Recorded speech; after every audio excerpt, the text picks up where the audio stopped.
அவங்களுக்கு செருப்பால் அடிங்க. வீட்டு கட்சி தாவறவங்க எவருக்கும் ஓட்டு போடாது. ஒரு பணம் போனிச்சு, சோப்பால பணம் போனிச்சு, அது உண்மையா போயான்னு தெரியாது. நன்றி, வணக்கம். டிவிக்கு ஆதரவு கொடுக்குற கட்சிங்கெல்லாம் போன ஆட்சியிலையும் வாயை மூடிக்கிட்டு இருந்தாங்க, இந்த ஆட்சியிலையும் வாயை மூடிக்கிட்டு இருக்கிறானுங்க. அவனுங்களுக்கு பதவி பணம் இருந்தால் போதும். ஆட்சியில் என்ன நடந்தாலும் எது நடந்தாலும் அவனுங்களுக்கு என்னங்க கவலை? ஓட்டு போட்டு நம்ம மக்களுக்கு தாங்க கவலை.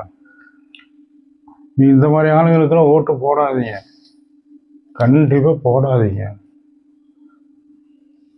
போன ஆட்சியில் அந்த ஆட்சியில் இருந்த கூட்டணி கட்சிங்க அப்படியே இந்த பக்கம் வந்துட்டாங்க. சரி, அங்கே தான் பேச முடியல. இங்கேயாவது புது கட்சி தானே, நீங்கள் பழைய கட்சி தானே, நீங்கள் இப்படி பண்ணுங்க இப்படி பண்ணுங்க ஏதாவது பண்ணுங்கன்னு சொல்லணும். நீங்கள் என்னடானோ பணம் கொடுத்தாங்க, பதவி கொடுத்தாங்க, அதை வச்சுக்கிட்டு வாயை பொத்திக்கிட்டு இருக்கிறீங்க. இந்த விசிக, கம்யூனிஸ்ட்டு, அப்புறம் இந்த முஸ்லீம் லீக், இந்த கட்சிங்கெல்லாம் இருக்கிறானுங்க, வாயை பொத்திக்கிட்டு தான் இருக்கிறானுங்க. ஏதாவது பேசுகிறாங்களா? எவ்வளோ நடக்குது, ஒரு நாளைக்கு 4 குற்றம் நடக்குது. எதையாவது வாய் திறந்து பேசுகிறானுங்களா? எதையும் பேச மாட்டேங்குது, இப்படியே தான் இருக்கிறாங்க வாயை மூடிக்கிட்டு.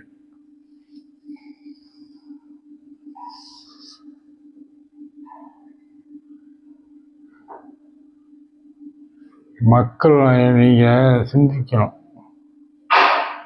ஆமாம், இந்த மாதிரி கட்சி விட்டு கட்சி பதவிக்கும் பணத்துக்கும் கட்சி தவறாங்க.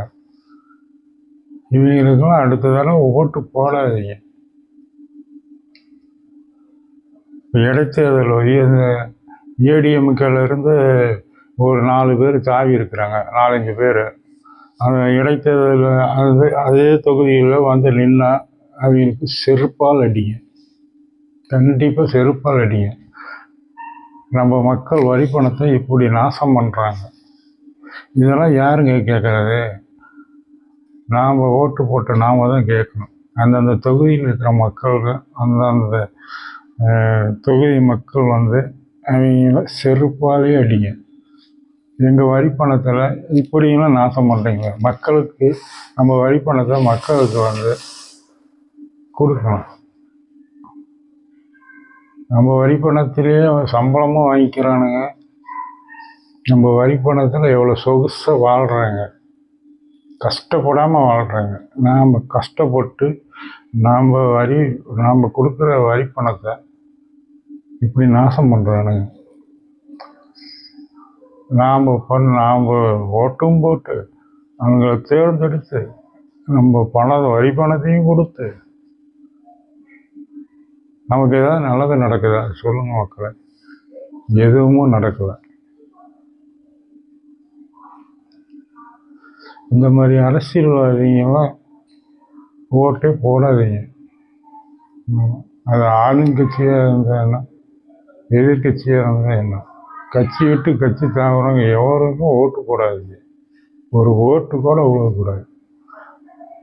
ஒரு கட்சி ஜெயித்தாலும் தோற்றாலும் அந்த கட்சியில் தான் இருக்கணும். அப்போ தான் அவங்க நம்பிக்கை வரும். கட்சி தோற்றுச்சு, இப்போ கட்சியிலேருந்து ஜெயிச்ச கட்சிக்கு தாவறாங்க பார்த்தீங்களா, அவங்களுக்கு ஒரு ஓட்டு கூட போடக்கூடாது.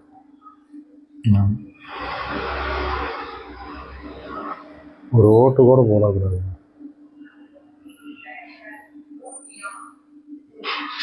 இப்படியெல்லாம் பாருங்க,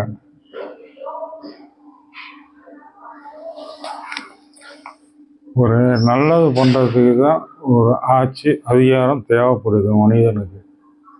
அதையே இவங்க பயன்படுத்தி நம்ம வரி பணத்தை நல்லா காரு பங்களா சொகுசாக வாழ்ந்துட்டு நமக்கே துரோகம் பண்ணுறாங்கன்னா இவங்களுக்குள்ள நாம் எதுக்குங்க ஓட்டு போடணும்? எதுக்கு ஓட்டு போடணும்? மக்களாகிய நாம் அதை சிந்திக்கணும். சிந்தித்து நல்ல முடிவு எடுக்கணும். இடைத்தேர்தல் வரும், இடைத்தேர்தல் வரும்போது அந்த கட்சியிலிருந்து இந்த கட்சிக்கு வந்தாங்க, மறுபடியும் அவங்களே நின்னாங்கன்னா அவங்களுக்கு ஓட்டு போடாதீங்க, கண்டிப்பாக ஓட்டு போடாதீங்க. எல்லாம் சொல்கிறாங்க சோப்பால பணம் போணுச்சு, சோப்பால பணம் போணுச்சு. அது உண்மையை பொய்யான்னு தெரியாது. ஆனால் இப்படியெல்லாம் நடந்ததும் எதிர்கட்சியிலேருந்து ஆளுங்கட்சிக்கு வந்திருக்கிறாங்கன்னு நிறைய பார்க்குறோம் நம்ம செய்திகளாம். நன்றி, வணக்கம்.